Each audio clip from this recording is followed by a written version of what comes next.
In the building.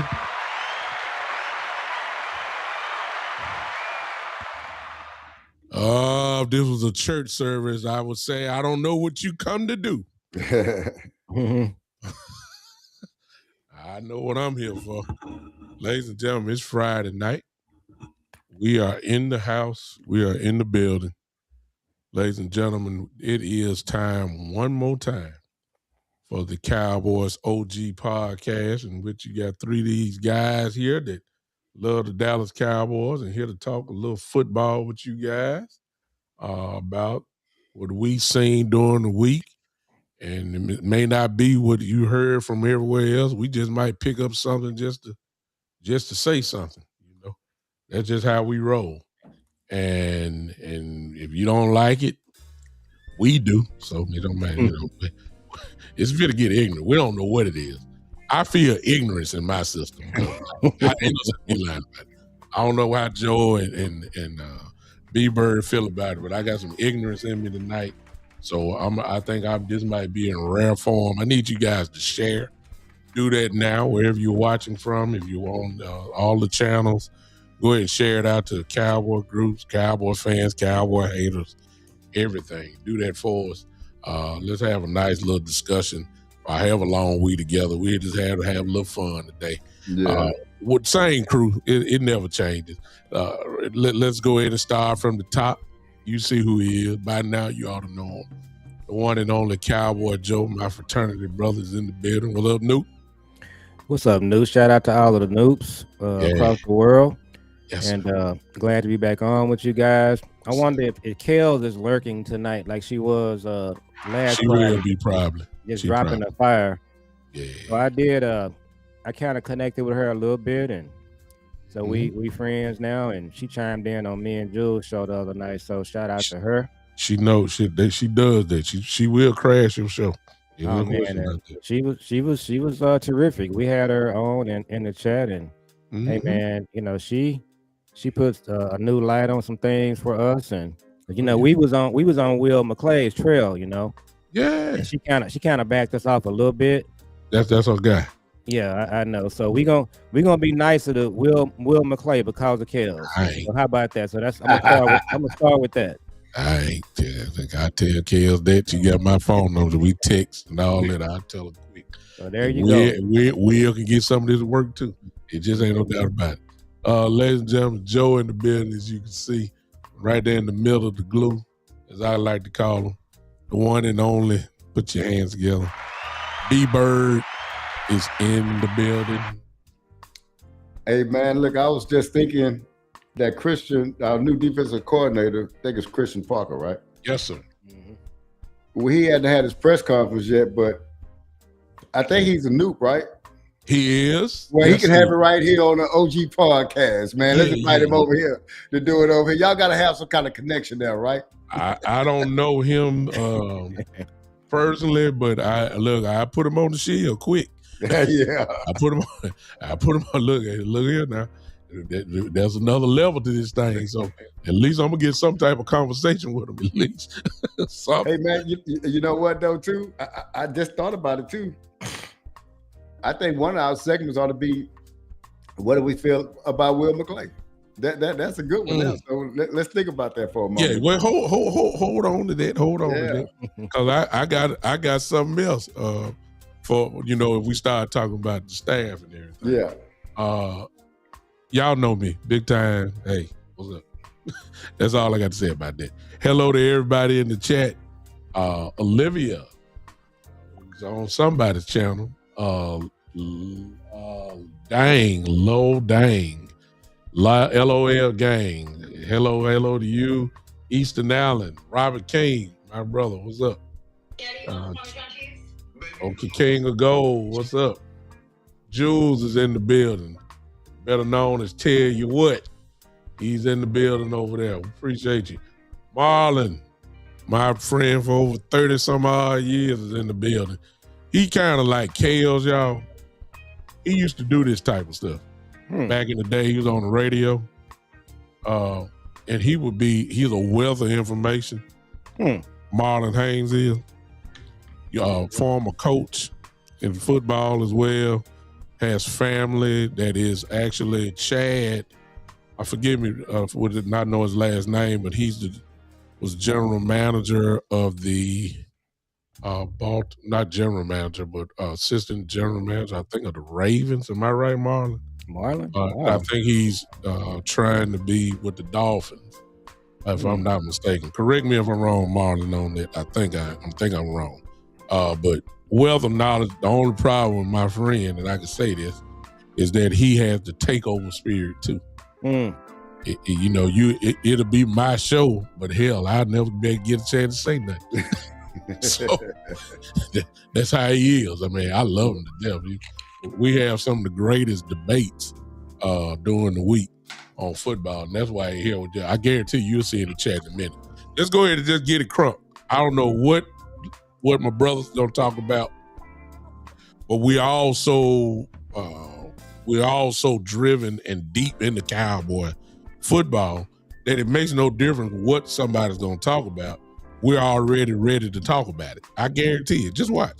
Joe always leads it off, and he always come out swinging too. So he ain't no telling what he finna say. Joe, you got the dance flow. Dance, my brother. So the first thing I'm a shout out Marlon. So I still got ice in my driveway of Marlon. I ain't figured out why yet. So it's supposed to have been gone like 2 or 3 days ago. So we'll figure it out tomorrow. Wow. And the other thing I was gonna say, now the Ravens is one of my favorite front offices. So you need to come get a job with Dallas. Maybe you can turn this thing around. Yeah. But we're gonna talk about the coaching situation, and I think they still trying to interview a couple of guys. It's been quite a bit of movement in the NFL, just pretty much. And one of the things we're gonna talk about, hopefully, man, this league is a microwave league now. B-Bird, you don't have 2 or 3 years to do anything. No. People getting Absolutely. fired left and right. Coaches. There he is. I'm GM. sorry, I called the wrong team out. Let me stop. This is what he Chargers. was. Okay. He was with the assistant GM with the Chargers. He is the assistant GM with the Chargers right now. So okay. I don't know. I think I've spoken to Chad myself maybe once, I believe. And who knows? They end up sliding him on here, and Marlon will be the bridge for that. Who knows? But anyway, I'm sorry, Joe. Go ahead. No worries. And so, we just saw Coach Mentor, the Michigan guy, lead the Chargers and go to the Ravens, right? Yes. So we got that full connection there. So I like the Chargers front office too. I like Harbaugh. I actually like Jim better than John. I'm not that concerned about John being in the NFC East. I would be more concerned about Jim, but we'll see how that turns out. But yeah, I'm a big fan of the Chargers too as well. Wow. All right. Is that what you wanted to lead off with, Joe? You gonna swing it back around? That's my lead. Okay, go ahead. B-Bird, what you got to talk about, man? Well, man, we got let's just say this, because we talked about this beforehand. I think that I'm learning about Christian Parker as we go, right? I didn't know a lot about him. I'm not going to even lie and say I did. Mm-hmm. But everything I've been listening to is good. We kind of went outside the box on this hire. It's kind of a type that the Cowboys like, that they think is successful. They kind of went outside that. I think that's good. I think the bigger you make your pool, the better. But me and Big Time talked about this off.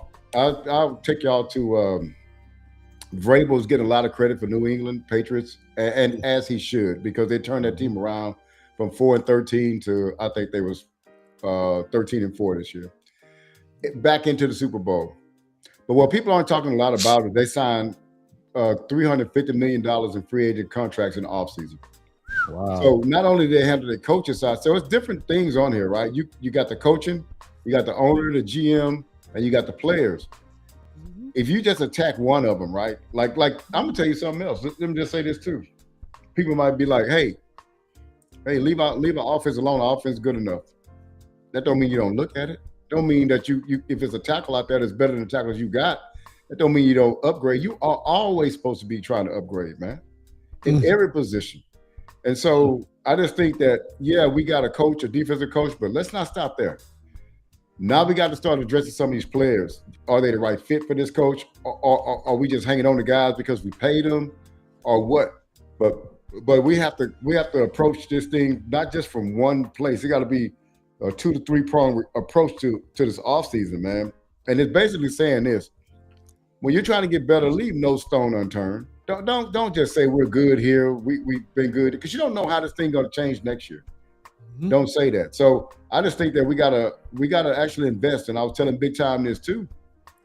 We're gonna know something early on if they handle free agency like they handled free agency all these years before. Because Joe, one of the things that you texted that you want to talk about some Stephen Jones's interview, and it's the things that and I went back and listened to it because I heard snips of it, but then when you told me, I went back and listened to it. And Joe and Cowboy Joe, we're gonna let you introduce that whenever it comes back around to you, but we'll talk about it then. And go ahead. Let me say this, and I'll just kind of feed off of both of y'all. I'll start with B-Bird since that's the freshest one. You gotta have players, man. This is a players league. I don't care who your coach is. We'll use Bill Belichick, for instance. Bill Belichick is known probably as the greatest coach of all time. However, when Brady left, he's the greatest coach of all time, but he ain't win. I mean, he ain't get close to winning when Brady left. So that's what they'll let you know. Players. When Brady left to go to Tampa, Tampa wasn't thought about as no Super Bowl contender. Brady show up, the Bucs win the world championship. Players. Get it done. What B. Bird was saying, even though there's not a first team All-Pro with the New England Patriots, but when you look at the collection, and this is something that me and Marlon talked about yesterday, the Patriots did not go and get practice squad guys. That's right. They went and got bare minimum solid guys and up. Yeah. Solid, then maybe a borderline Pro Bowl player. Then they did have a Pro Bowl player with Gonzalez, the cornerback there. So it's even though you got a collection of good guys, they're players though. And so that's the mentality that we have. We like to, as I always have said, when it comes to matter of free agency, we do it for depth. We don't do it for impact. And that is the difference. That's the reason why the Patriots are in the Super Bowl. Because not only do they have a great coach, the coach realized we got to go get some players. And you can't argue with the system. They're in the Super Bowl. Number two, and this really don't have nothing to do with the field, but you also have to have some good coaches. We found that out with Eberflus, at least coaches that know what to do. So it works hand in hand. Nope, let me tell you this, man. I don't know if you know about it, but I'll let you in on it. We already know Christian Parker, who's 34 years old, is a fraternity brother of ours. There was a hiring that went on. His name is Ryan Smith. Ryan Smith is our new defensive back coach. Yeah. Who is Ryan Smith? Ryan Smith crossed with me, Kappa Alpha Psi, in Indianapolis, Indiana. We are saying. I've already reached out to him. Wow. He's younger than us, so we got two noobs on staff now. Wow. So Cowboys Alpha Psi is slowly but surely taking over. Ryan Smith coached the secondary of the Arizona Cardinals last year.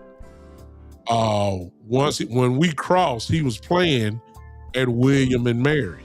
He was a cornerback there. And let you in on this, William and Mary is the university where Mike Tomlin crossed Kappa. Wow. And Ryan Smith, Coach Tomlin saw him. Let me just put it that way. When he had some dealings with him. So, look, I know, just meeting Ryan back in Indianapolis, then, of course, since then, a few conversations and all that type of stuff. I reached out to him. Hadn't gotten an answer yet, but, he knows exactly what it is. So who knows? This thing may crank up for real before it's over with. But I'm so happy. Number one, just that a guy that I know for real or met is on the staff of the Cowboys. And now I got two fraternity brothers leading the charge to bring the defense back. So I just want to throw that in. Y'all may say, well, forget all that. No, I can't forget it.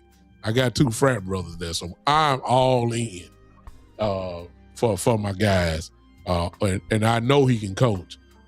Buda Baker, the safety for the Cardinals, love Ryan Smith. He was the secondary coach. Buda, he ain't gonna say he made Buda, was already Buda Baker. But anytime a superstar player gives credit to a coach, that ought to tell you something. So, and he's younger than Christian Parker. So just on that note, I got to say this, and then I'll move on. I got to give Jerry and Steven credit. I got to. Because they're doing something that they don't do. And that is they're getting out the way so far. I can't get too happy, but so far, they're bringing on coaches. I'm talking about young coaches. They've never done this except back when Jimmy was the coach. No, they've never done this. And even talking about the linebacker coach from Pittsburgh who hadn't came yet, or even Zach Orr. Zach Orr. Even if he comes, this will be a staff, man, that Jerry and Steven really don't have nothing to do with. So I give him credit for letting Schottenheimer and Christian Parker do their thing so far. This is what we're not used to this, and it's shocking to me. So is there a change? So far, 1,000,000% yes.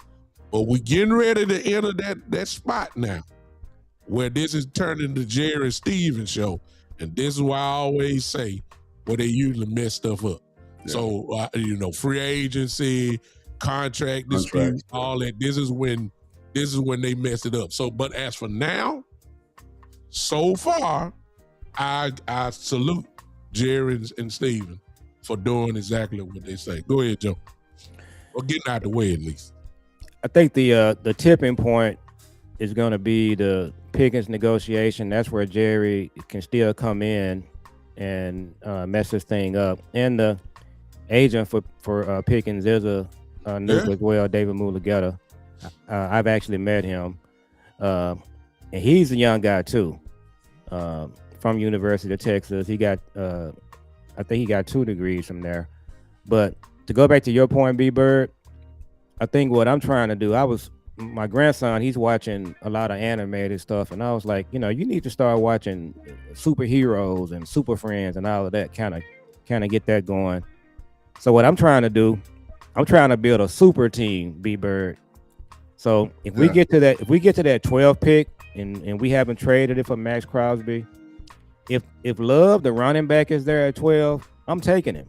And then what I'm gonna do, when I get off the bus, when the season starts, you're gonna have to deal with him for 2 years. We just gonna play him. He's not gonna come in and develop and all that. He'll hit the ground running.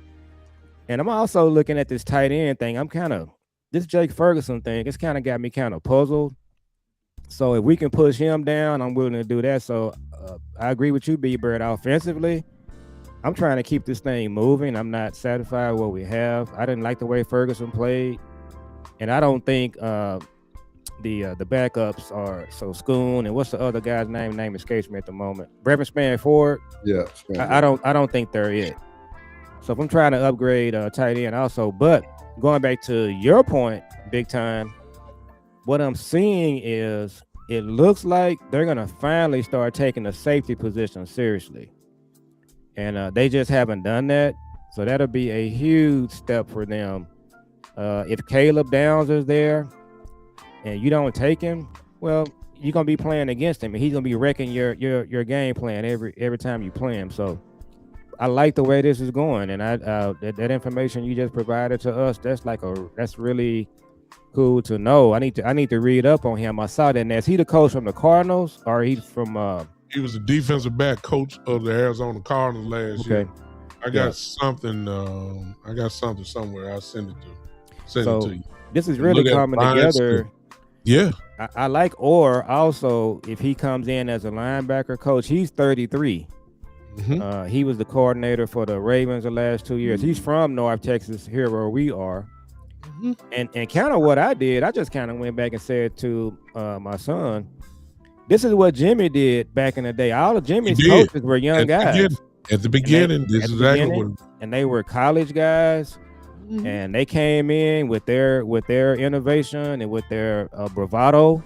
And we need some of that. This old school, old coach, that's not really working. It's not, you've been there and done that. Let these young guys take over. And from, it's not necessarily a black thing either. I would have been fine with I ain't gonna say that though. I ain't gonna say that. What's the coordinator from Denver? Talking about Leonard.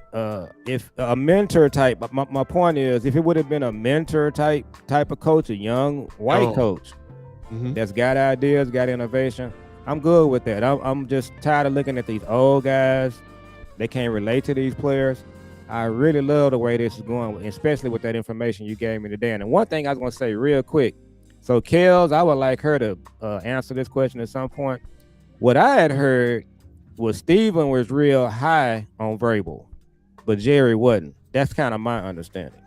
So we'll maybe figure out what's happening there if that really happened. Mm-hmm. So one of the things that you said that will be controversial, but it's not to me, was Jeremiah Love at 12. Let me tell you why it's not controversial to me. Caleb Downs would be, I think, because I think the gap between Caleb Downs and what we got in secondary and Love and Javonte Williams, the gap in the safety talent is huger. Is bigger. So I would definitely like Caleb Downs because what he can do, he can cover, he's rangy, he just does everything a safety's supposed to do. Mm-hmm. And so I would love for him to drop there. He may not drop, but some people will be like, why are you getting Love? Well, Love is a player, man. The thing I love about running backs, and your value is in running backs, especially in their rookie contracts, right? So how many wide receivers catch 22 passes a game? Not many, none. Mm-hmm. But a running back carries the ball 22 times a game. A running back actually has more impact on your team than a wide receiver. Now we'll look at the numbers and the fantasy football that's skewed and all that kind of stuff. But running backs have always been valuable. So when they devalue the position, it's no different than a stock. You want to buy a lot of the stock when it's cheap. So your backfield every year ought to have a 1,200-yard capable dude, like 3 of them. I mean, you could do that, or 2 of them at least, and then you just draft another one. Why? Because to have 2 guys in there is only going to cost you half of a CeeDee Lamb's contract. Yeah. And we talk about 2 guys that could actually get 1,200 yards and 10 double-figure touchdowns, just like what Javonte did. So with Jeremiah Love, definitely, hey, if he's there, some people might be like, oh man, we need to do this, we need to do that. And I can argue that point, but I can understand that point and appreciate that point. But I'm telling you that Jeremiah Love, when I see him play, that's a backpack, man. And he played against top-notch competition. And he's coming to a team that has a pretty good line. I know our interior is outstanding. Our tackles are the ones that are kind of questionable, but run blocking ain't it for Steele. And so I could definitely see that move with Love, and they'll catch a lot of flack behind it, but it wouldn't be for me. Like, it wouldn't be for me. I'll be like, I like that pick. This is where the history of the Cowboys come into play, and it's also common sense kind of mixed into it. Let me show you what I'm talking about. If there's a decision that's made on Terrence Steele as far as cutting him, you lose, and I don't care what you feel about Steele. The bottom line is you're losing your starting right tackle. And I don't think that Nate Thomas is the answer. So when you're talking about spending money on a lineman, you're not going to do it in free agency because it's going to cost you too much to get a tackle. Yeah. The history of the Cowboys is to draft first-round offensive linemen. That's the history. If Steele is cut before the draft, I would not be surprised, and actually I wouldn't be mad if the Cowboys at 12 pick an offensive tackle who should be there. The kid from Miami comes to mind. Yep. Later on in the first round, we're going to have a first-round grade is going to be Proctor, a right tackle from Alabama who played with Booker. They're all going to be, he'll definitely be there at 20, if we are drafting.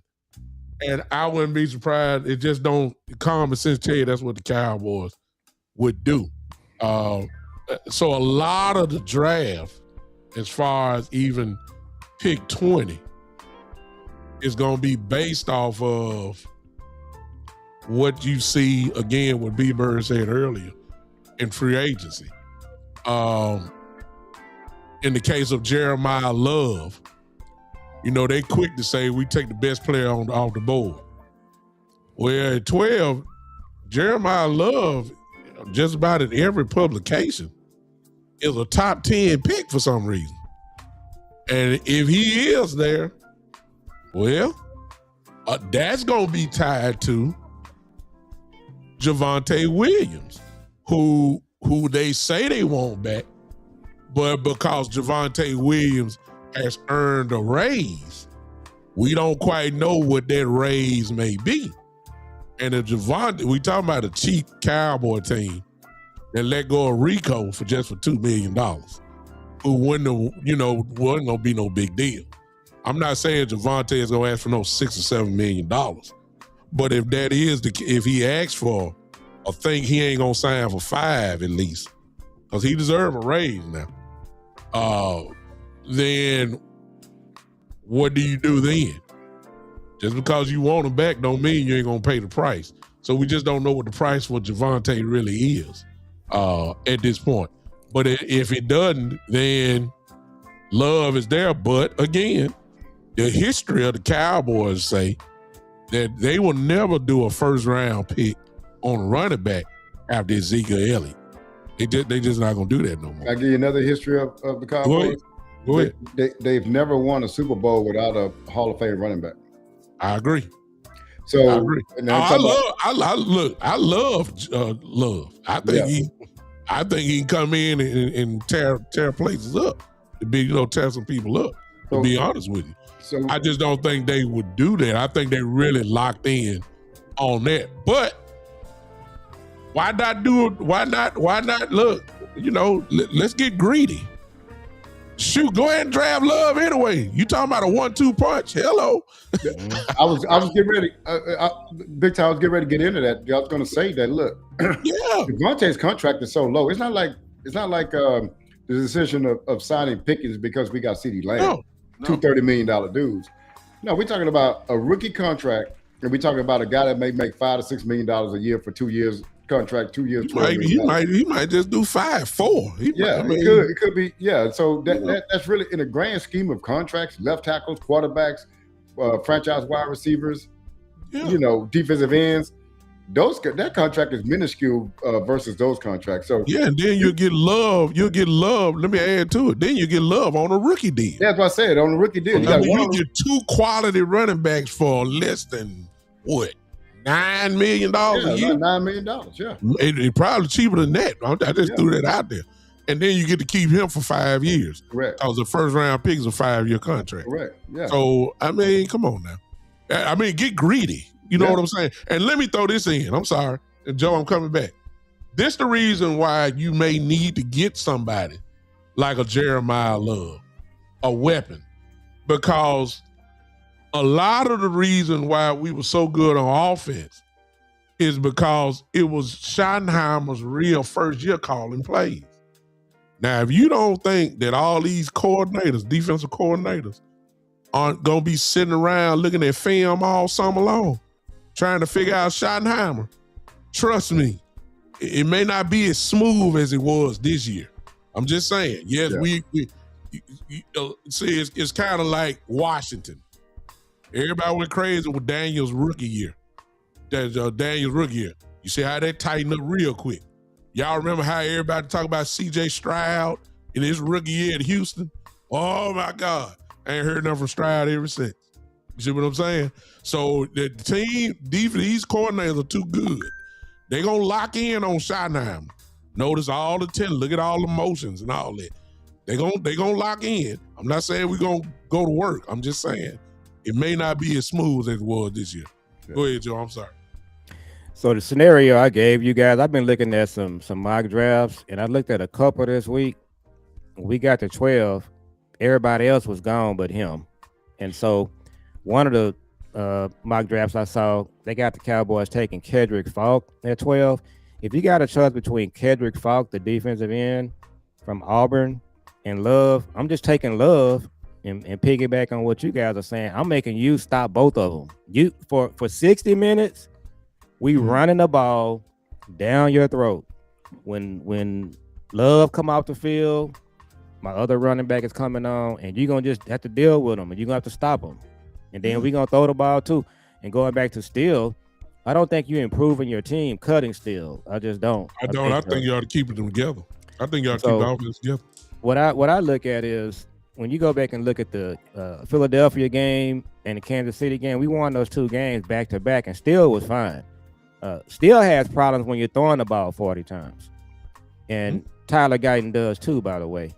So no, you're not improving your team cutting still. But what I'm trying to do, guys, I'm just looking at these scenarios. There's some scenarios where we just get wiped out and there's nobody there but Love, or there's nobody there but the corner from LSU. I just want the Cowboys to take the best player, whatever position, and don't reach and end up with somebody like Taco.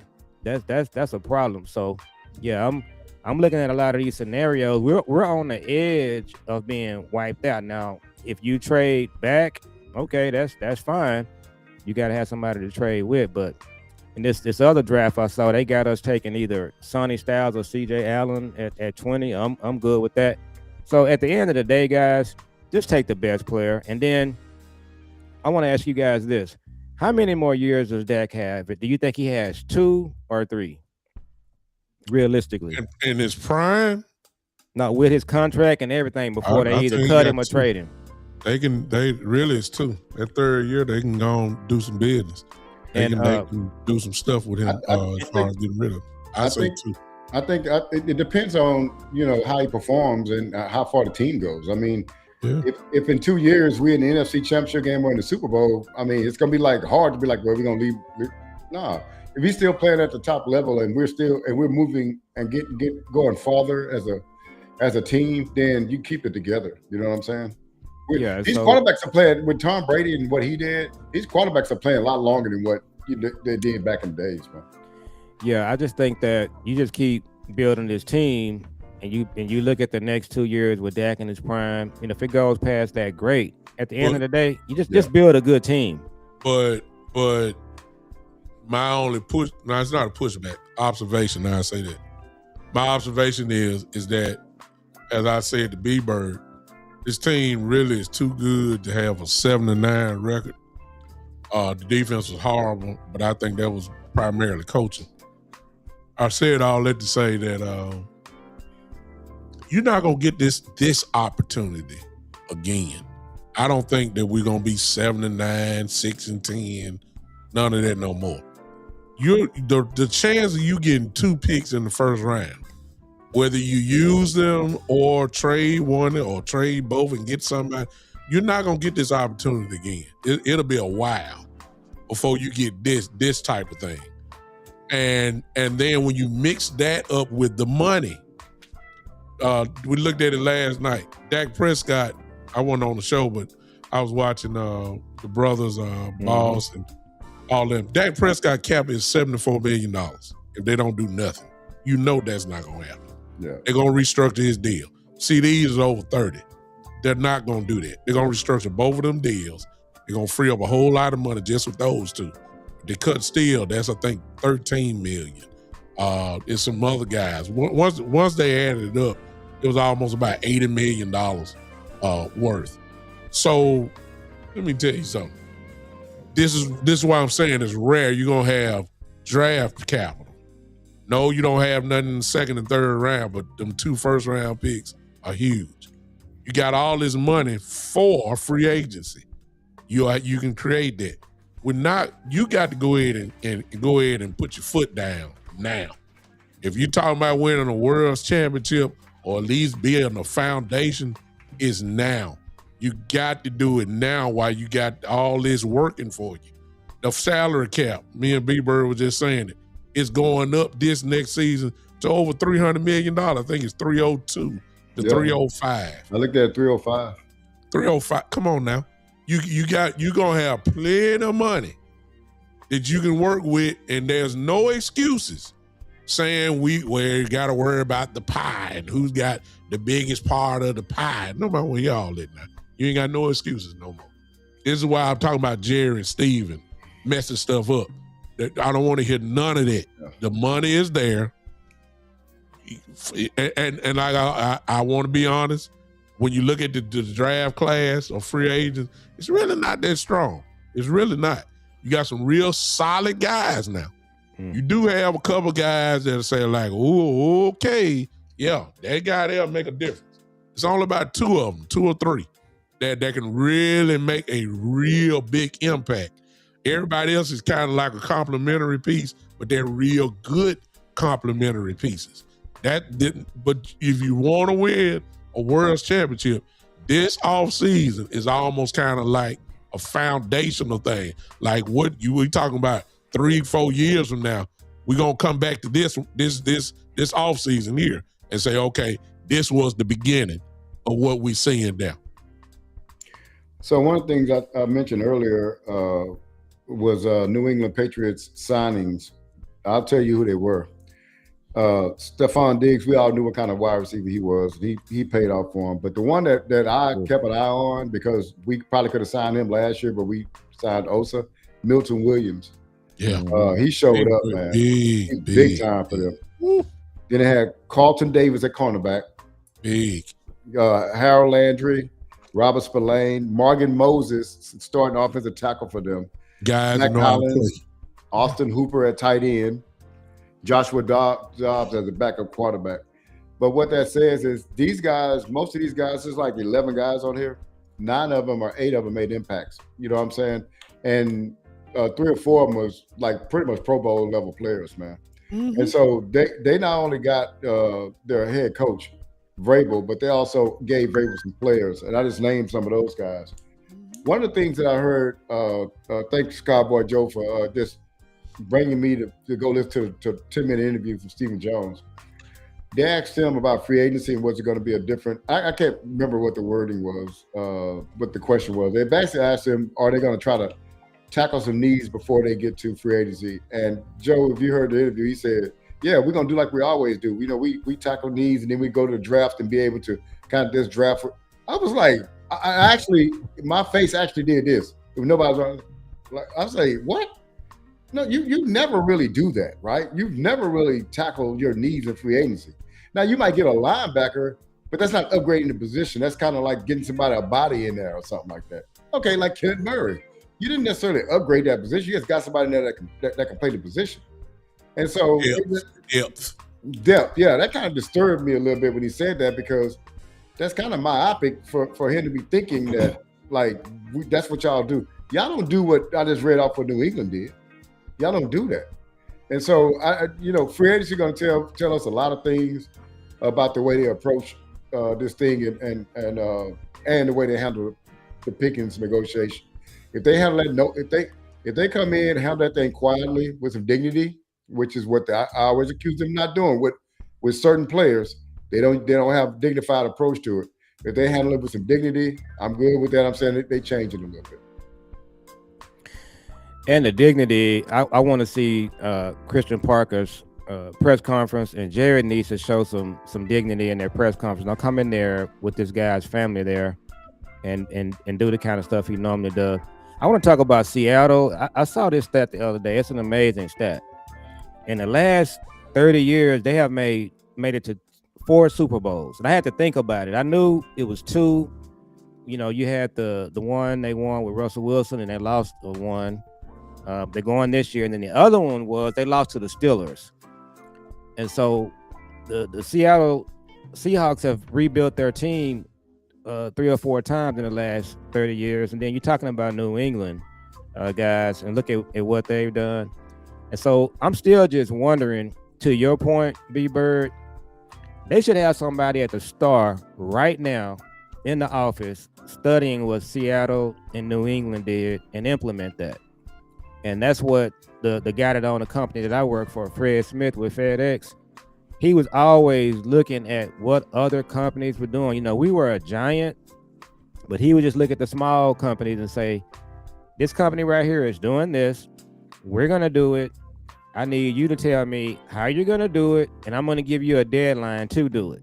And we did that all the time. So I'm wondering if there's somebody at the Star looking at New England, looking at Seattle, looking at these teams. And it's a rhetorical question, because I don't think there is big time. And that's the problem. It's not, and because this is where I keep saying all the time, and I hate to be repetitive, but there's always a point in the off season. It's like somebody is driving, and then you have to move out the driver's seat to get the passenger side. Right after the season, whoever the head coach is, there's firings. This is where they do the driving. Jerry and Steven be on that boat, that yacht, you don't hear nothing from them until right around the Senior Bowl time, and it's time for them the staff to come down, and then here comes Steven. Look at the pattern.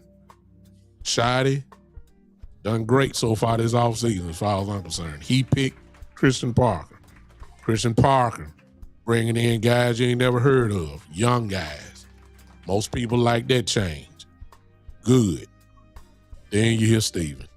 And here we go. The same mentality. Free agency, what you just heard B-Bird talk about. You heard the same mentality. To answer your question, Joe, no, there ain't nobody in the building. Because even if it was, at some point, you got to go to Jerry and Steven. If Jerry and Steven ain't on their same page, you wasting time. They are committed to doing it their way. And what I've always said is, that's why we need all of the talent. That if the talent is so good, then it can override the bad front office decisions or bad coaching or whatever the case may be. Your players are so good on Sunday or Monday or Thursday that it will, Schottenheimer may call a bad call, but the talent level is so good, it's 3rd and 12, and Schottenheimer will call a screen instead of pushing the ball downfield. But yeah, you threw it to the back, but the back is so great that he broke one tackle. Now he done took a screen and done put it for 30 yards. Well, that's the talent overriding the call. Everybody say the call's supposed to be throw the ball downfield. That's where we are, because Jerry and them gonna mess up. They're not gonna, I don't want to do it, but maybe there's a big change going on. When we started talking about free agents, B-Bird said, we'll know something. What B-Bird say? He said, in the first week of free agency. Well, what does the history say about the Dallas Cowboys in the first week of free agency? They never shop. They on vacation. They exactly. So they don't really get bids until day 12, day 13. That's when they get bid in the free agency. What we're saying is, look, go ahead and stack the deck. Why you got the opportunity? You got the money. Come on now. You got a high draft pick. You got 2 picks in the first round. So go ahead and stack the deck so you can try to catch up with look. You just said something, Joe. Seattle. I'm gonna throw the Rams in. Rams, absolutely. Okay. On a lesser note, I even throw maybe the Buccaneers in. Buccaneers pretty much have been kind of like this. They kind of standard. The 49ers, Eagles. 49ers and the Eagles. Okay, stop right there. Go to the AFC. Buffalo, Baltimore. No, I ain't gonna say Baltimore, Kansas City. Yeah. Those are 3. All right. I just named 7 teams. This is what I want to tell you. The Dallas Cowboys are the greatest franchise in sports. Whatever sport you come with, the money speaks for itself. When we say the greatest franchise, what that means is a mixture. The sport you play, the marketing, the exposure, of course, the revenue that you make. The Cowboys are second to none. Whatever sport you want to go with, soccer, baseball, the Dodgers can't touch them, the Yankees can't touch them, the Lakers can't touch them, the Celtics can't touch them, whatever. They are the greatest franchise in sports. But here's the part, though, that nobody want to say. But when it comes to football, the Dallas Cowboys are not even in the top 10. And that is the truth. They haven't been in the top. I got teams that done put laps around them now. Yeah. The New England Patriots. That's a lap. Have put a couple of laps around them. The Kansas City Chiefs, laps, plural. Buffalo is there most of the time, even though they ain't been to the Super Bowl, but they're usually right there in the AFC Championship game or division round, no question. They ran laps around the Cowboys. The Eagles, I hate to say it, the Eagles have ran laps around the Cowboys. It really is. Even though we beat them, but when it's all said and done at the end, the Eagles go farther than the Cowboys the last 5-6 years. I mean, it's just the truth. And Jerry ain't pissed off enough. That's what I want to say. Yeah, Jerry's not pissed off enough to make sure that changes. If he don't have Jimmy's attitude, that's what the problem is. Yes, we are the number one franchise in the business, but when it comes to football, Sundays, Thursdays, and Monday nights, we are in this same spot, and I can name 6 or 7 franchises that have been consistent over the last 10 years, and the Cowboys not even close to it. So I wanted to refer back to something Joe said when he was talking about the FedEx, and it's called best practices, right, Joe? That's what it was. So when FedEx and UPS are competing against each other, you have to find the best practices to get on top. Okay, so here's the deal. I work at a refinery. I won't mention it, but it's a major refinery, and so we have a structure that's, we go all the way up to the CEO, right? But people think that the CEO doesn't have anybody over them. Can I tell you who's over the CEO? Our stock price. Our stock price is what's the head of everything. And so if that stock price is going down, then that CEO job's in jeopardy, right? So they don't have the arrogance to say, I can see what this other, or let's go back to FedEx. Man, UPS doing this and they successful at it, but we gonna do it our way. No, because whoever that CEO is, if they don't do the best practices, they're gonna get run up out of there. And y'all know where I'm going. They don't have the right, they want to keep their job, they got to get best practices. They got to always be doing it. And they putting the pressure on y'all to actually get that at y'all job, Cowboy Joe, to enact it. Why? Because if it's something better to do out there, let's do it. Mm-hmm. If we're doing it a different way and somebody's doing it better, let's do it. Why? Because all our jobs depend on it. I'm going back to the point y'all know I'm finna make. The Joneses' job don't depend on it. And that's the issue, man. And I'm going to pivot for a moment here. And that's why I'm going to go into Will McClay. Because what I'm going to say about Will McClay has nothing to do with his ability to do his job.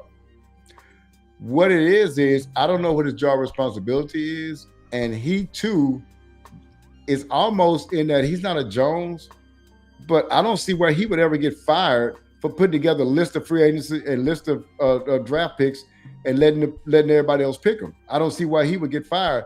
But I also don't see, like, whenever you don't have that, my whole train of thought is this. If you don't have the threat of losing your job, it's kind of hard to be better than a person that does have the threat of losing their job. It's hard to give your best. It's hard to give your best. Like, I'm not, hey, guess what I'm going? I'm going 8 to 4 and I'm going home.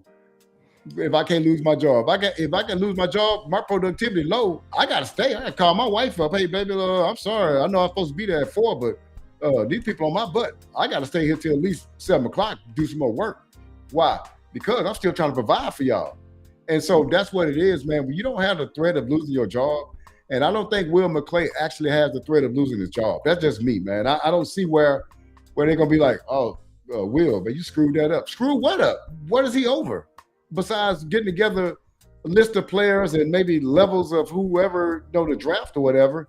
But the Joneses and other people are going to pick. Now, he might have something in there, but he's not holding a gun to their head. He's not making a pick and having to stand behind the picks. That's what I'm trying to say. So that's my deal. I would like for somebody, that's my deal with Will McClay. Because I think what he does is he's good enough to prop up the organization with good picks, but he don't have enough power to bring in the guys that he really want to bring in to veto and somebody else because, hey, this is me. I'm the GM. If this doesn't work, you can get rid of me. But this is what I think you ought to get. But that's not what's going on, man. So the concern I have with Will is just this. So we know that he's kind of in some cases, especially when it comes to pro personnel, he's kind of fighting with one hand tied behind his back. That's just a fact. My thing is, you're in charge of the draft, putting the draft board together. Jerry and Steven are not watching film. They're not out scouting. They're not doing that. What they do is they come in when everything is put together, and what they do, we've seen it live and in person. They pretty much go to the board. They'll call some coaches in, this and that. My issue with Will McClay is you are a draft and develop team. Your piece of the pie is the draft. And when you look at our draft and just look at the players, I just don't believe that Jerry and Steven are picking these players. They didn't pick Schoonmaker. They didn't pick Mozzie. Just go back and look at some of the players that we've acquired. I just need to, and I saw Will McClay's interview the other day as well, B. Bird. When I saw it, it was the same thing we've seen 100 times. He just says the same thing every time. So now he's got a new coach. He's going to try to get some players for the coach and be in alignment with them. I just need him in the draft, put a draft board together. When it's time for us to pick, we looking at killers. We looking at ballers. We ain't taking nobody that's gonna come in here. We don't know if they love football or if they gonna hang around, if they don't develop. Man, we do not have time for that. So I would like to learn more about it, what he does, big time. Kels gave us some insight the other night. It absolutely helped. And so I just want to just know, okay, when we put a draft board together, what's happening with our scouting? How are these players getting on the draft board? That's kind of my question, big time.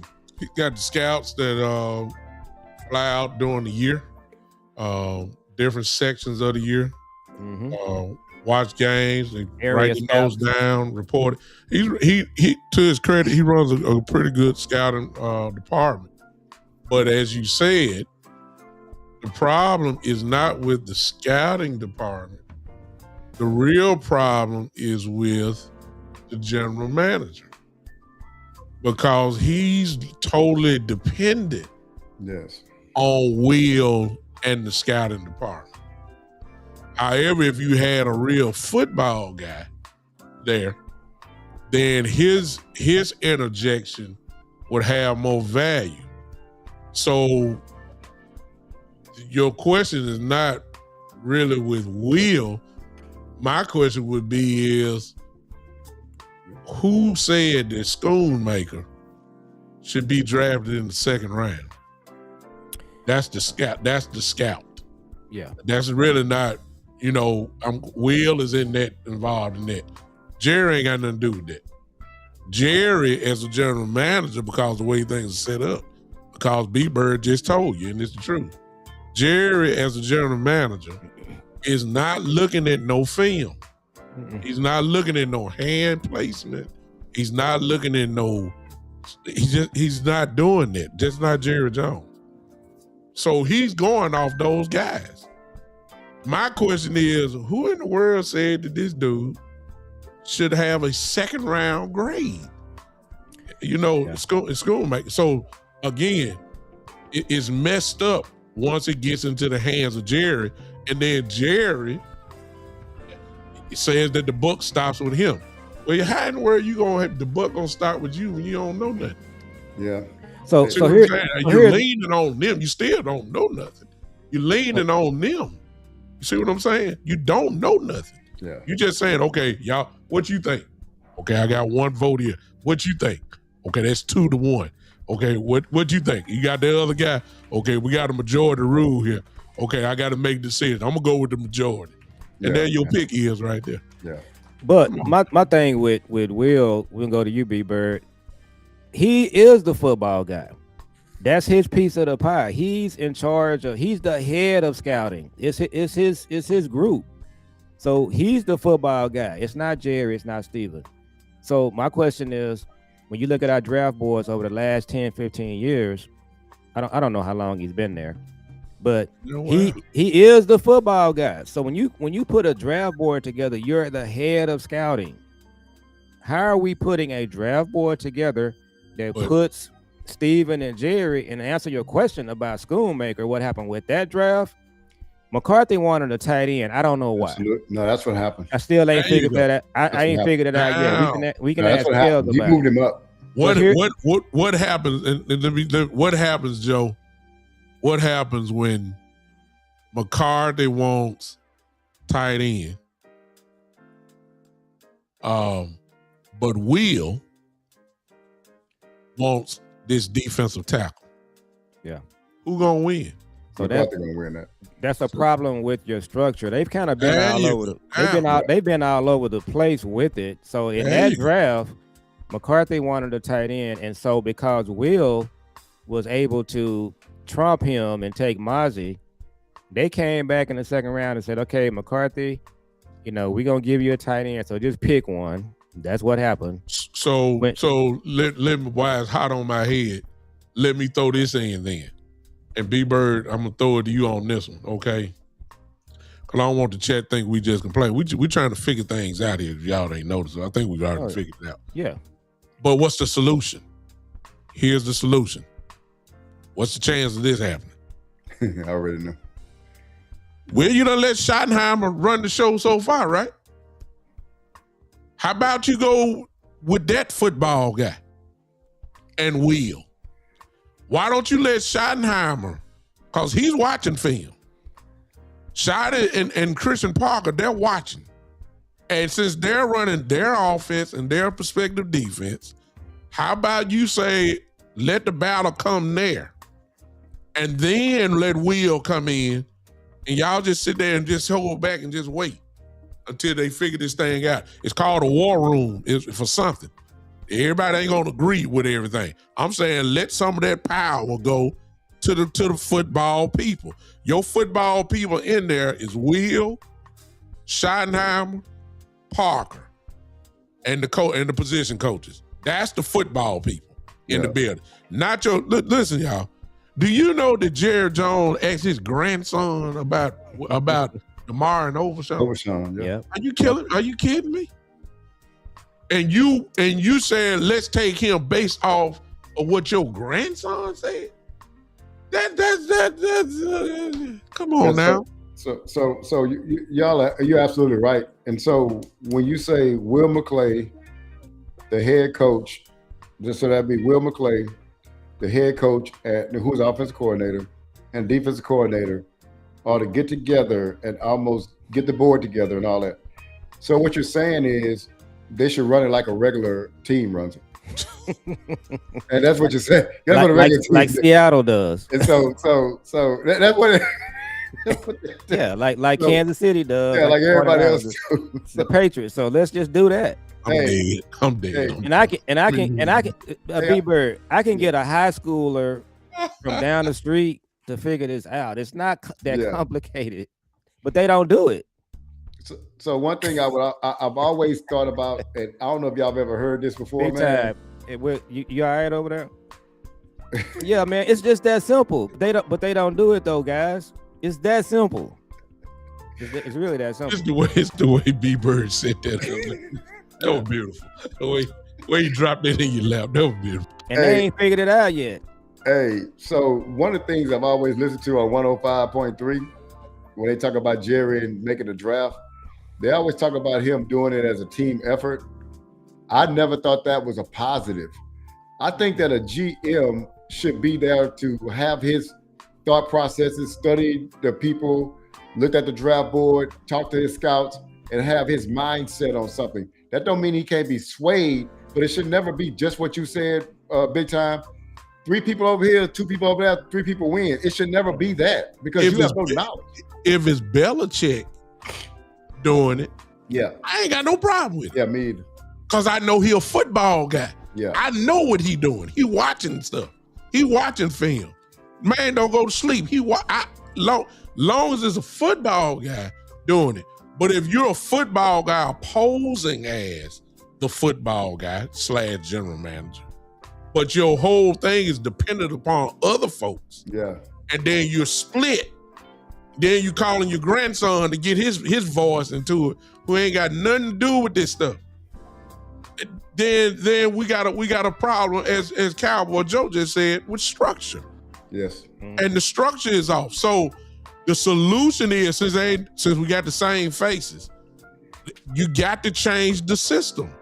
And the only thing that I can see is that you have to let the football people, the ones that are watching film, the ones that are scouting, know what to look for to fit their system. Let them give them just a little bit. Yeah, you're going to sign the check. Yeah, you're going to turn the card in. But your system should only be with really 3 people. That is it. Will, Schottenheimer, Christian Parker.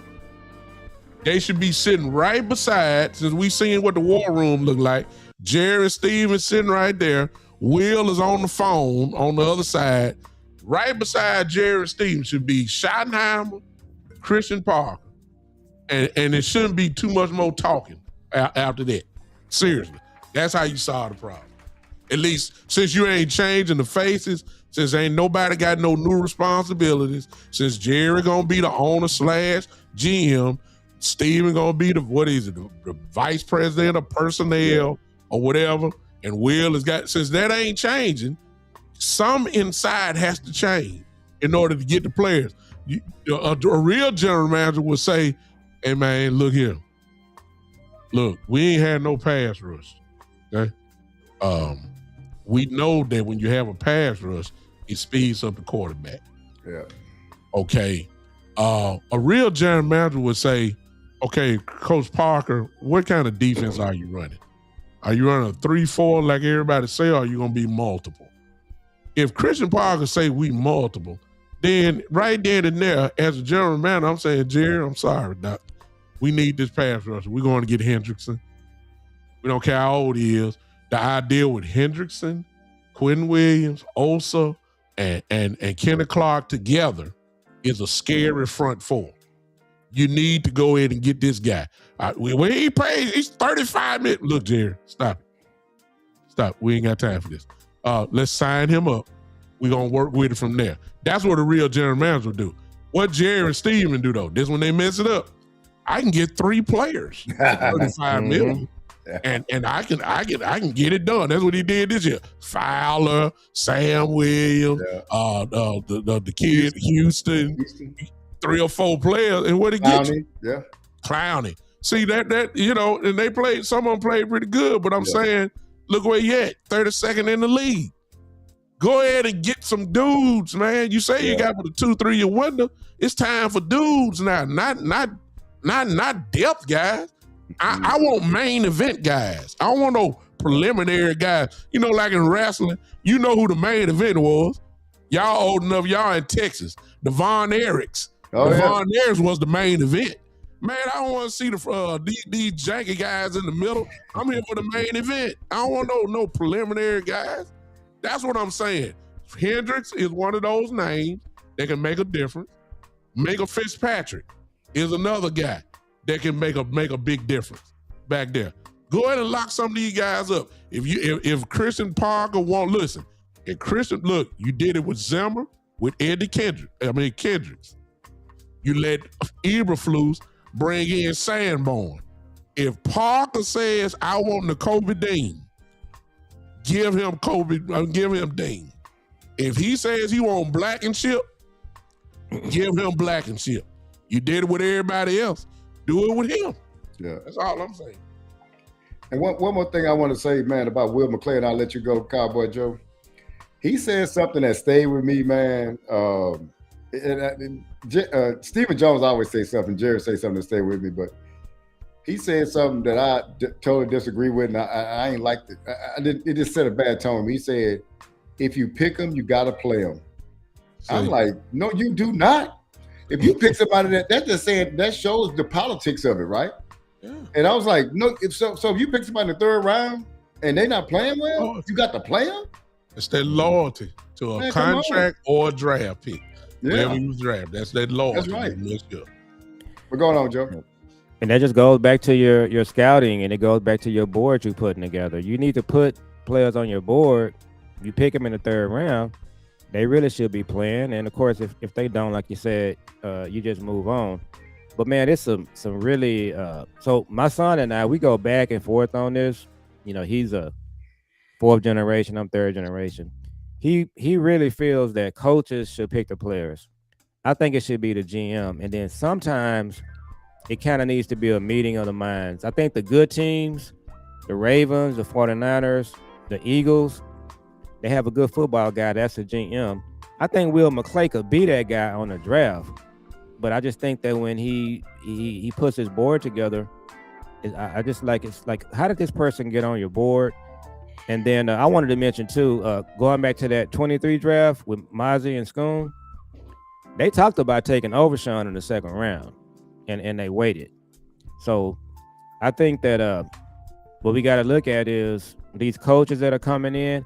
I'm not 100% sure, big time, that I want them picking the players. That's my son is on board with that. I just think Will McClay should just pick the players. Now, well, let me say this: Will McClay should put the board together. When they get to the pick, he should recommend who they take. And there's this thing called tags are touching, B-Bird. When you got players on the same level, they're pretty much, you got Jordan Love, you got Sonny Styles. At that point, you can at that point pick for need. I just see Dallas, they're just all over the place, man. You just don't know. You look at the draft and you say, what are they doing? I don't think they're all over the place. I think they just on the system. For instance, if Steele is let go and you're at 12, it's just a scenario. If that kid from Miami is there, the offensive tackle, Francis Malake, whatever his name is, if he's there and you got Caleb Downs there, he's free, okay? I just stick with that. I believe Parker would say no brainer, Downs. Mm-hmm. I believe Schottenheimer would say no brainer, Downs. Well, I ain't gonna say that. He might have a little split. But I do know what Jerry Jones will say. Jerry Jones, we heard it for 20 years. That offensive line got to be great. That offensive line, you got to be, and their history is that they love the offensive line. And I believe Jerry would say the idea of having this young group together, Guyton, Tyler Smith is young, BB is young, Booker is just coming off his rookie year, then you get this rookie here, and then you'll say, Jerry would say, man, I got about a 10-year vision with these guys.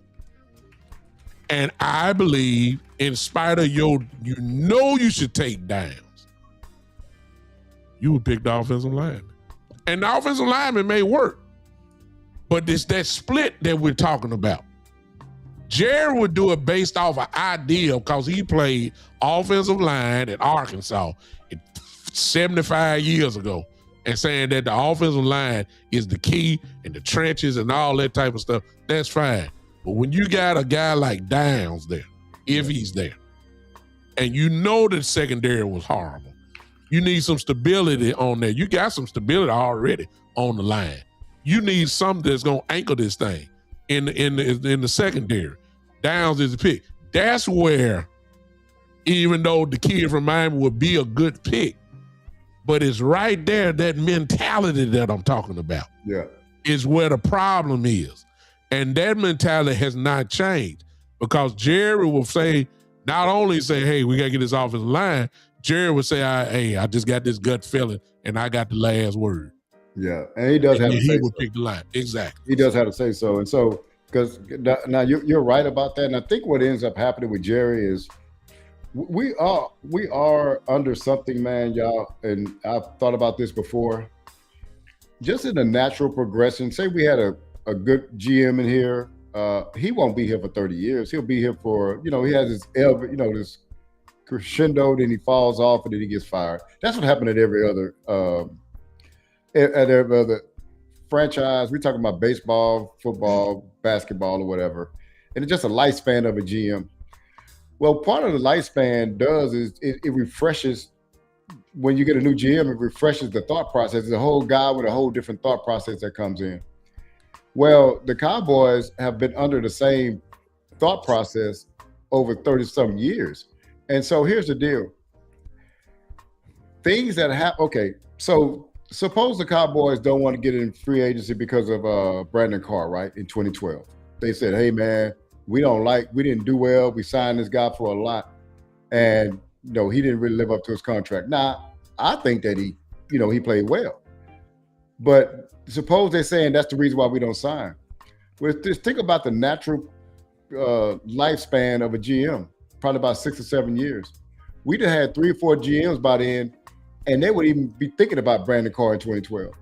But since we still have the same people in there, the scars that they've accumulated over the years have changed their mindsets on things. But also some of the ways they were successful, they still believe in the success that they had in the 90s. Hey, we're going to still try to relive this. That's why the offensive line is very important to them, because when we won last, we had a great offensive line. But what I told Scott a long time ago, that the Joneses suffer from PTSD from bad decisions, but those decisions shouldn't even be in the play, right? Because a normal GM would have been fired 3-4 times over. And just I don't want to say he's a bad GM. I'm saying a GM that, that ebbed and flowed and then left. We don't have anybody in the league that's even 20 years in.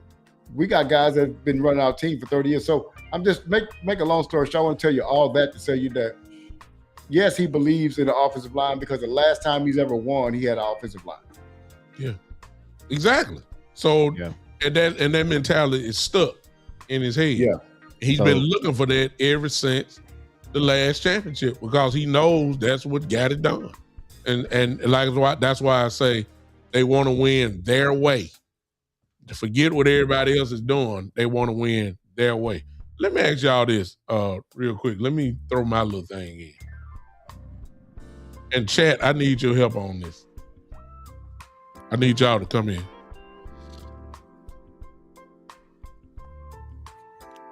Got 2 picks in the first round, but the next pick is in the 4th round. How many of y'all want to trade back and pick up something at least? I know you do. Listen, I'm going to tell you why. And for those that haven't done it, Bieber, I don't know if you've done it on your show. Joe, I don't know if you and Jules have done it. But y'all need to do this mock draft thing.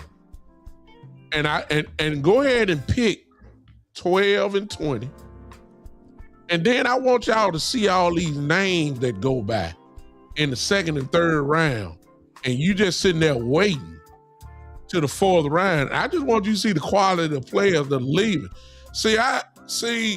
I'm trying to hit the home run.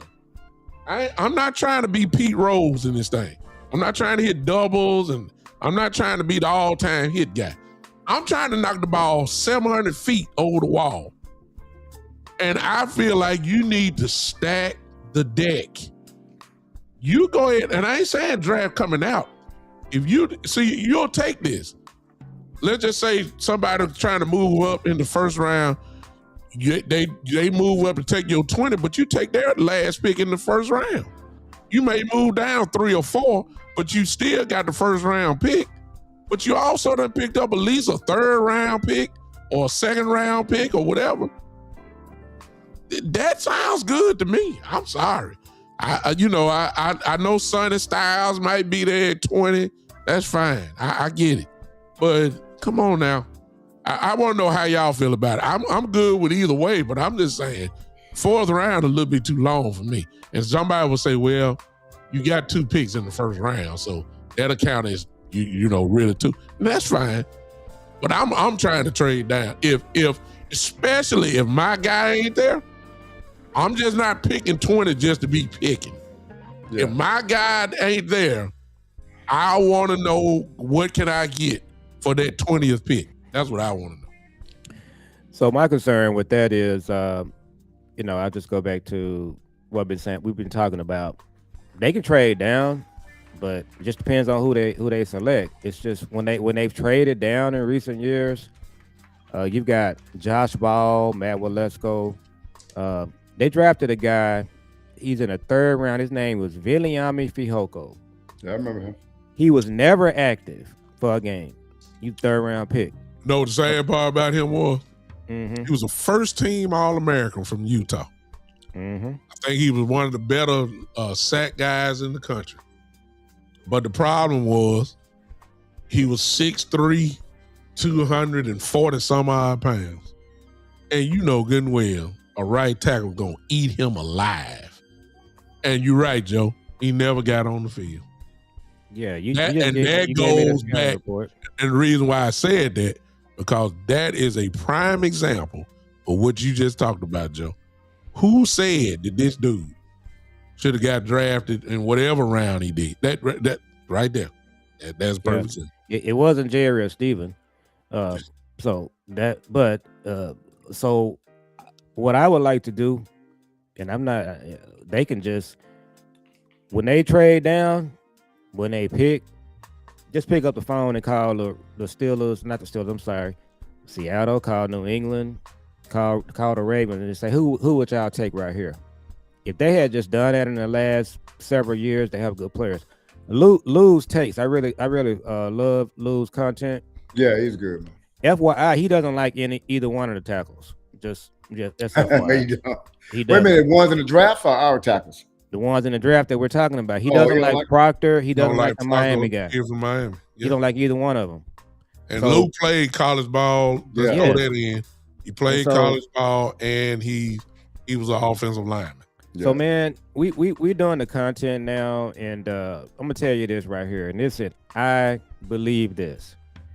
I could put Jeff Kavanaugh, Bosh Lombardi, Will Steele, Foster King, and my son in the Cowboys war room the last 5-10 years, we would have been in a Super Bowl by now.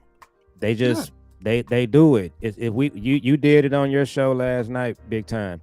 The problem is the Cowboys are not doing that. They get in the draft and they just pick players, and you just say to yourself, okay, like what happened here?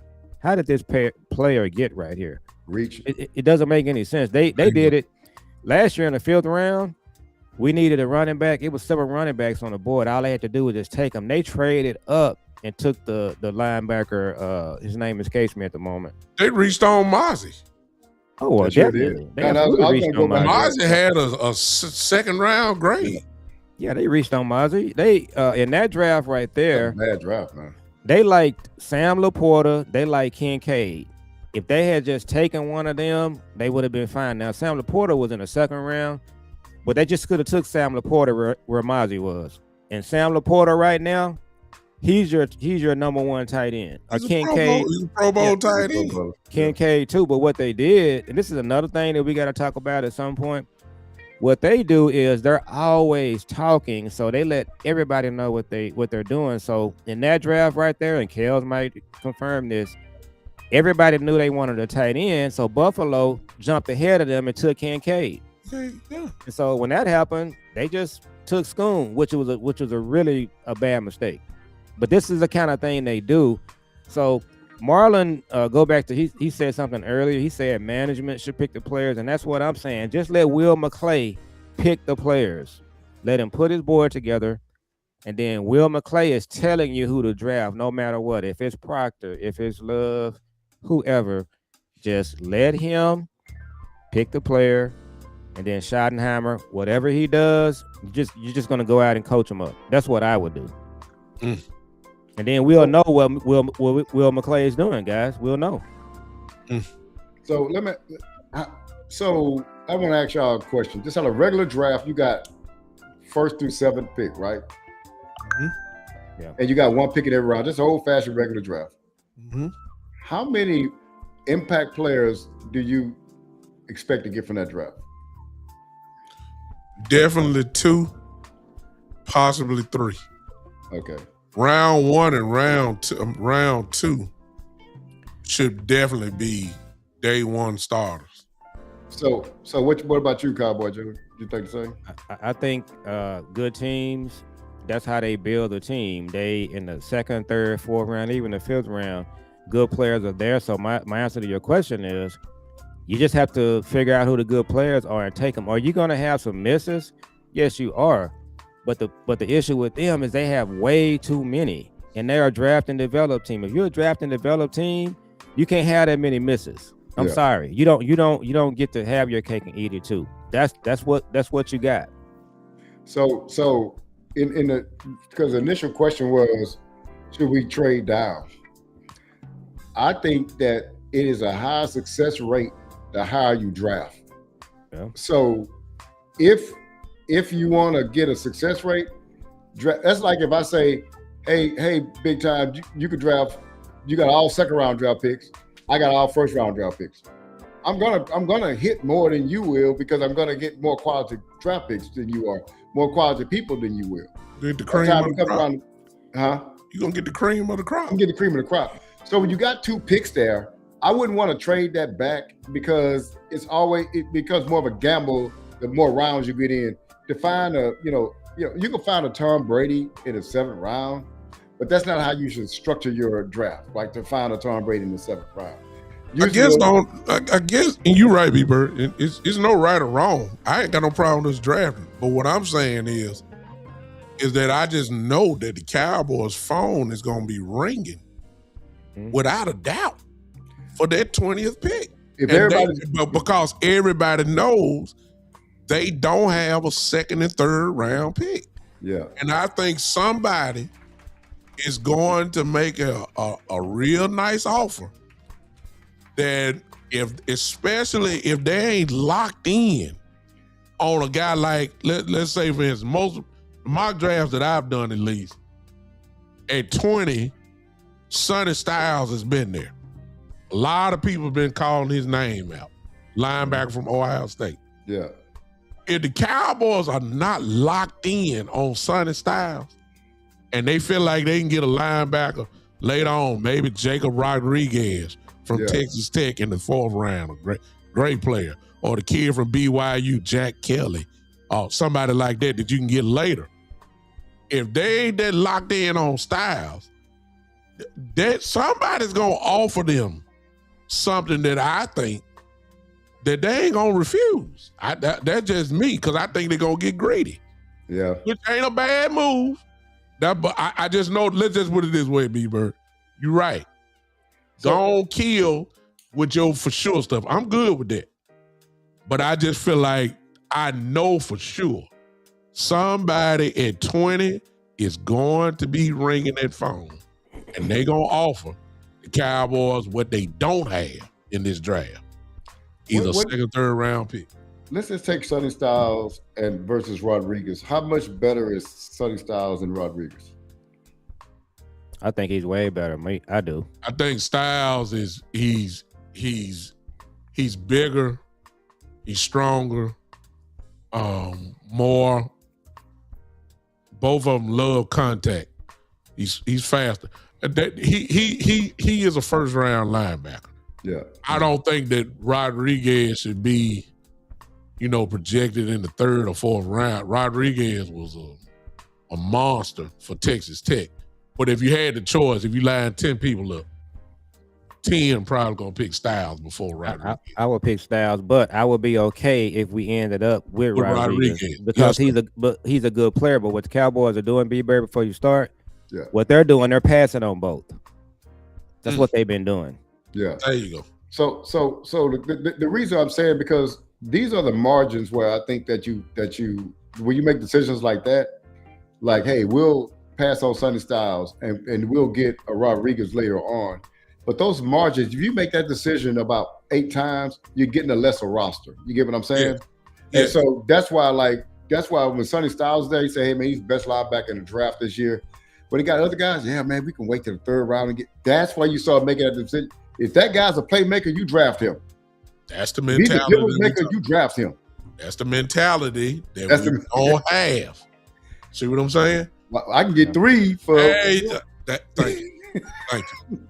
Yeah, and what they've been doing, unfortunately, when they trade down, you can trade down. I'm fine with that, but you can't miss, and they miss a lot. Yeah, they trade down. Yeah, and you're just looking at the board, and you see a player right there that will be a difference maker that will start for our team in the 3rd or 4th round. And man, they turn in the pick, and you're like, nobody had this player right here. And that's what they've been doing. And I'm asking Will McClay, what is going on with your draft board, sir? It's like, how are these players on your board? Steven and Jared now putting the board together. It's my mind go back to when you sitting right there and your choices were Taco Charlton and TJ Watt. Yeah. Well, y'all pick Taco. Well, let me say this. This is where me and my son disagree. And I'm going to be 90 years old in an old folks home, and he'll be on here doing content with your son, Bryce, B-Bird. And I'm still going to say that coaches picking players, you are asking for trouble, because what the Cowboys did, and I would love to get Kel's thoughts on this. They let Rob Marinelli, B-Bird, basically, he was the scout for 2 drafts. He told them, I don't have no need for TJ Watt. I don't like him. He doesn't fit. And they picked Taco. What should have happened there?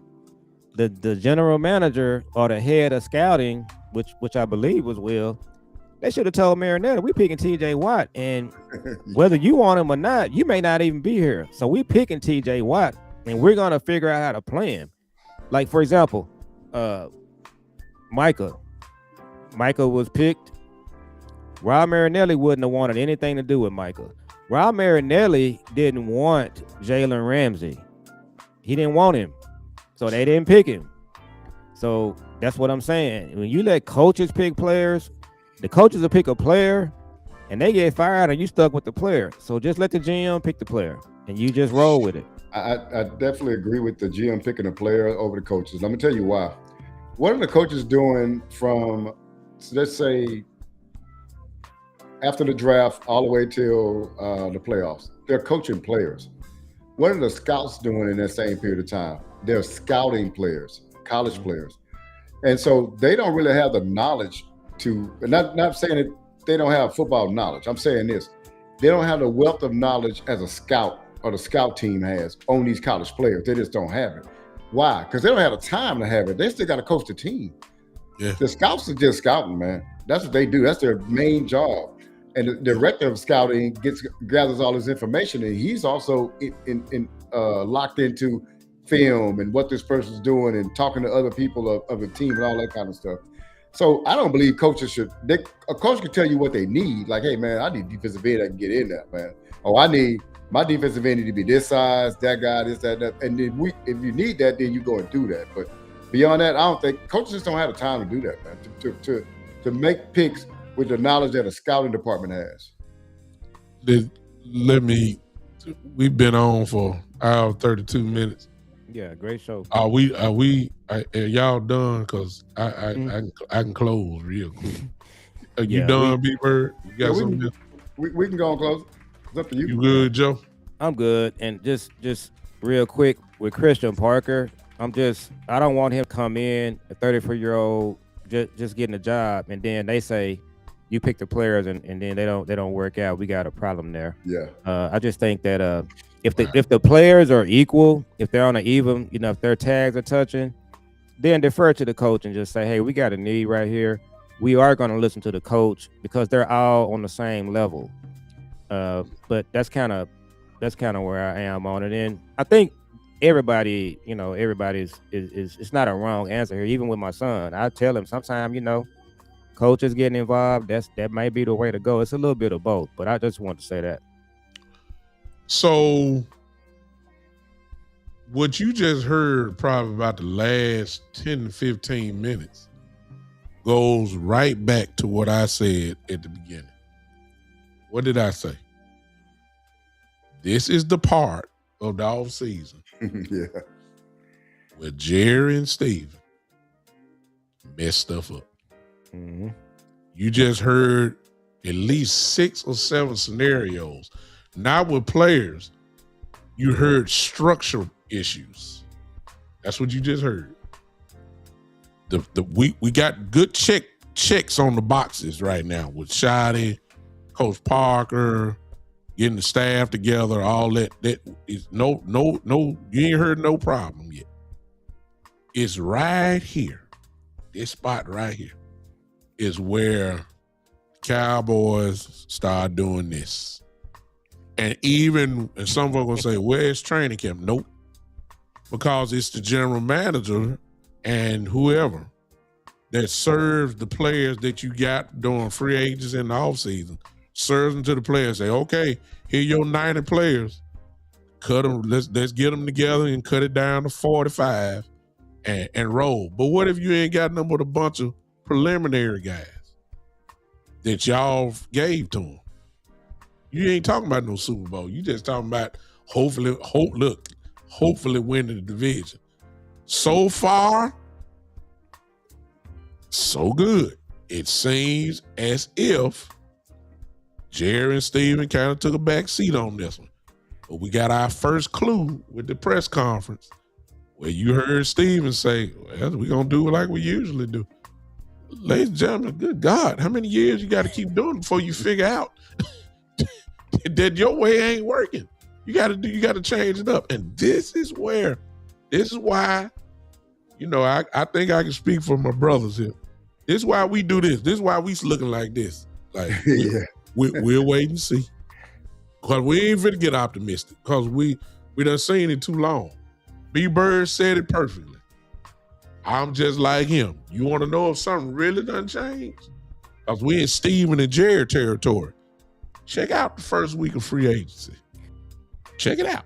See if the Cowboys go deep sea fish hunting, or are they gonna stay on the bank and just do shallow fish? No, you know, an all white party. Yeah, exactly. Just see. We'll know real quick. We'll see how they do picking. Are they gonna start talking bad about them? You know, are you gonna start figuring out, oh, we ain't gonna talk to the agent because you don't like them, all that kind of stuff, because you done figure. We'll know real quick how this thing gonna turn out, and this is where stuff getting messed up. And so that's really all I got to say. I'm saying the same thing until I see something different. Yes, sir. I'm just like this. And so right now, I'll give them their credit. But stay tuned. I'm Big Time. Y'all know where to find me. Big Time Show. Everywhere. Just look on the Big Time Show. Appreciate all you guys. Listen, we see all your comments, but I guess y'all done figured it out. We kind of like three guys just having a conversation. We see your comments. We don't, maybe we have to incorporate that. Don't charge it to our head, charge it to our heart. We'll start figuring out ways to incorporate you guys. Maybe bring in the call-in line. Maybe we'll call and let that happen and do it like that, just to spice up the show. But we appreciate all you guys sitting here with us for these hour and a half or whatever.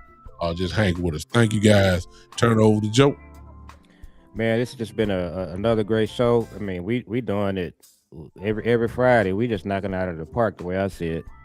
So our show is called Father and Son Cowboys and Sports Talk, or you can just type in F as in Frank, A, S as in Sam, Cast, and find us there. I do a show with my son. So I'm a third generation Cowboy fan. He's fourth generation. So we just do that show together, and we're trying to grow our channel. So go over to our channel and subscribe, and check us out there, and then follow these two brothers here. Go check out B-Bird Show and subscribe to his, and then we'll just come back and just keep doing good content from an OG standpoint. Love it.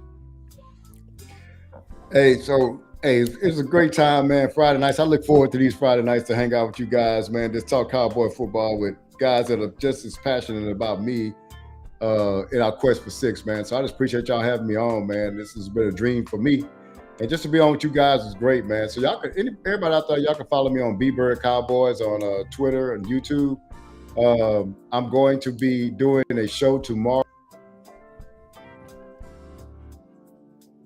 Get stuck. Intro. Yeah, go ahead, B-Bird. Say it again. Okay, I said I'm going to do a show tomorrow, if only to show my intro that my daughter Brianna did for me, and so I'm gonna show that off a little bit, and I'm gonna do a show tomorrow at some point in time, man. So I'll be keep tuned. I'll be doing more shows. Awesome. All right, that's it, ladies and gentlemen. Thank you guys for hanging with us. We'll see you guys as together. Let something happen. We'll be together again with you guys next Friday. But in the meantime, I'm quite sure everybody you see here, as you heard Joe and B-Bird say, be doing their individual shows sometime this week. So, of course, like and subscribe. And that way, and turn on those live notifications. That way you don't miss anybody. Okay, until next week, y'all. We out of here. This has been the one and the only. This has been the Cowboys OG Podcast. We out. Have a good one, guys.